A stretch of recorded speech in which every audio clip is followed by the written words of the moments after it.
There's some hoes in the house. There's some hoes in the house. I say horse. I say horse. There's some horse in this house and I'm the damn stallion.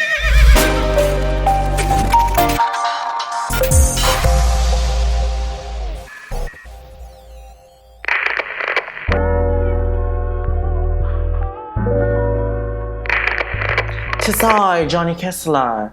I don't know who you is, but I'm here. Don't fear, I will be at here. So welcome back to my channel. And last week, if you watched my last video, if you did not, go watch it right now, or else I'm gonna whoop your ass. If you watched my last video, I talked about how I got a job, blah blah blah blah blah. Such a journey. Yes, I finally got a job. Thank God I got a job in this pandemic. Like, I should be really grateful that I have a job during this pandemic. Like, many people are struggling with unemployment, and I have a job. I know I should be grateful that I have a job during this pandemic, but and not that I hate my job. I kind of like that I'm learning a lot, but at the same time, I kind of want to expand in the field that I'm in, if you get what I mean. So anyways, let's talk about my journey from the last episode, if you did not watch my last video. So in the last episode, I talked about how I was looking for a job and all the struggles that I went through to get the job that I currently have.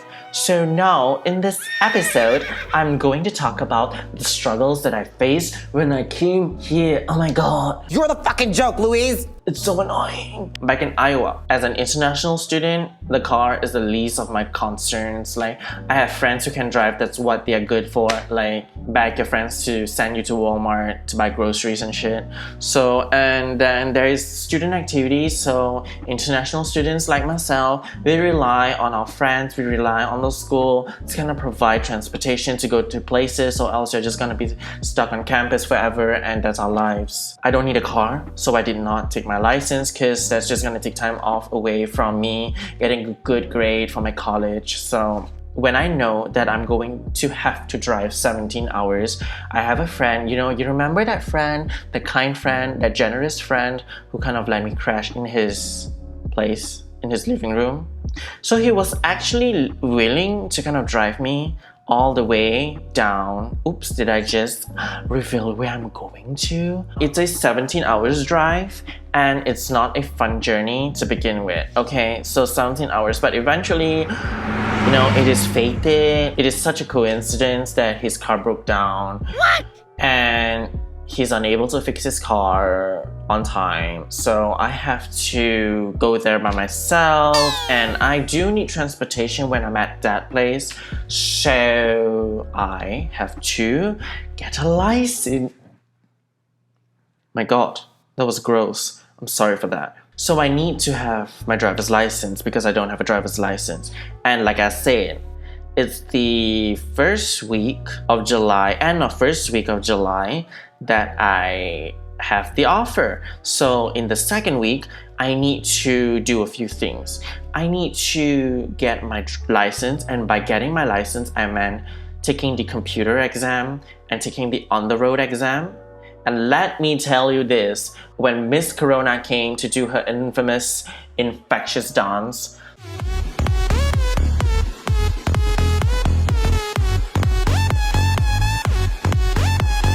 so what happened was, all this driver license centers, they are not all of them are doing the on-the-road test. Even if they are open for testing, you need to schedule the appointment. And I was told that the wait time can take up to 2 to 3 months. And I'm like, I'm leaving in like 2 weeks.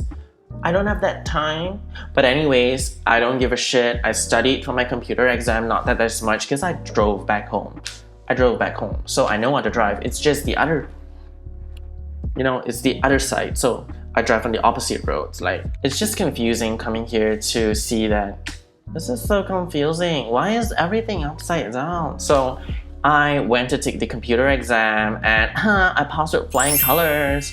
So, and then I went home, and then I was looking up to see if there are any empty slots for me to, when I can schedule my next on-the-road exam, right? Because they say you can take the exam like literally the next day. So I looked And there was one, like coincidentally, someone dropped out of their scheduled time appointment, and I am able to schedule an on-the-road test 2 days after.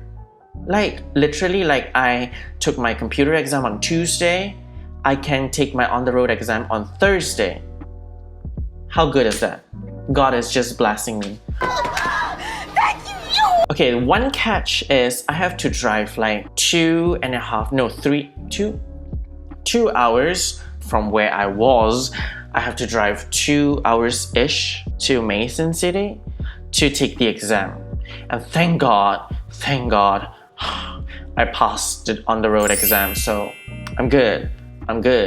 In the first week, 1 week, in 3 days, I managed to take the computer exam, I managed to take the on-the-road exam, and I passed. That's all we need to know. Take them, chuck them off the window, I have a license.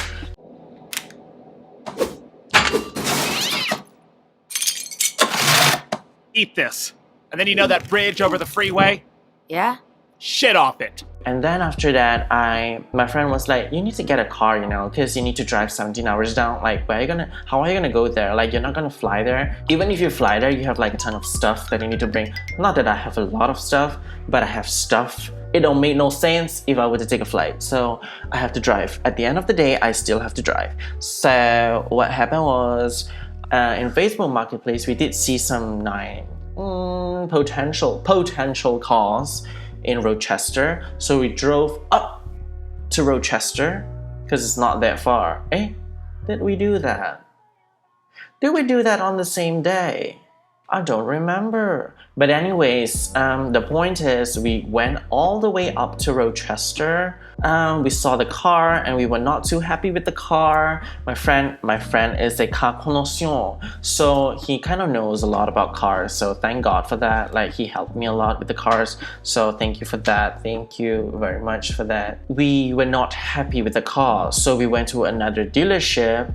And I was this close, like my tiny ass, my 5'7", 155 pound, I was this close to wanting to purchase a pickup truck.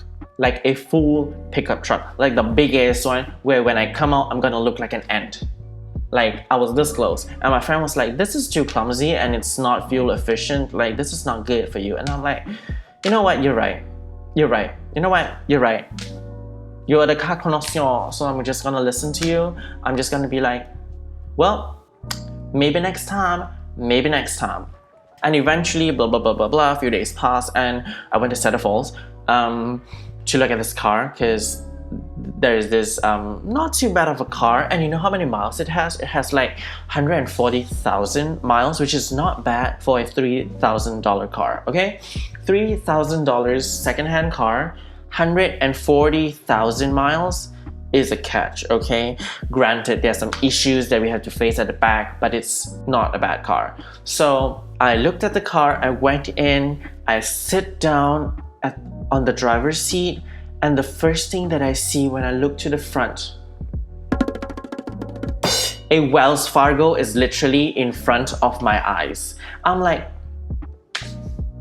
this is a damn sign. This is a damn sign for you to purchase the car. So I purchased the car on the spot. I drove it home.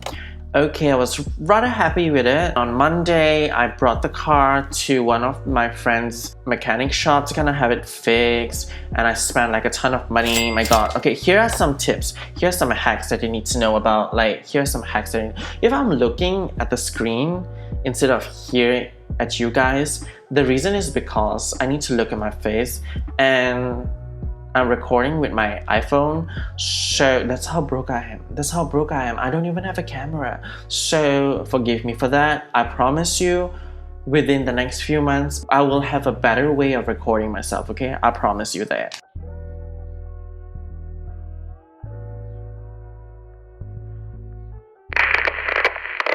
Give me a thumbs up and leave a comment. Subscribe to my channel and share this with your friends.